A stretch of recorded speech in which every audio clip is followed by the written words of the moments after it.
من الشیطان الرجیم بسم الله الرحمن الرحیم. زما د اوږې د تاجر وروڼو زمونږه مطالبې ډېرې دي، مسایل ډېر دي، خبرې ډېرې دي، خو تاسو ته یو ریکویسټ دا دی چې دې وخت کې چونکې زما لکه د سا مسله ده، زه زیاتې خبرې نه شم کولی، خو یو خبره تاسو ته کومه چې دې بازار کې زمونږ مسایل ډېر دي او حل چا سره نشته، لہذا دا ځل تاسو ته تبدیلي راولئ او دا نوې پارټي چې کومه ده، نوې چې کوم ګروپ دی، نوې چې کوم زموږ وروڼه دي، دې پینل له کامیاب کړئ. چې کوم دا السادات چینل دی، دا پینل دی، دا کامیاب کړئ اور انشاءالله تو چې کومې وعدې کړې دي، تو چې څو دا چلې زده کوي د دې حرامیتوبونو، نو انشاءالله 3 کاله به تلي او بیا به انشاءالله ورسره ګورو چې بیا چې کېږي. دې وخت کې زه درته دا ریکویسټ کوم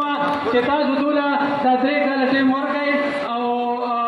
خپل چې کوم حق دی هغه چې ګریوان نه به نیسو، هغه ورته نه اخلو. انشاءالله زیاتې خبرې دا ده چې لغونې ماته مسله ده او بیا بل پروګرام کې به انشاءالله خبرې کوو.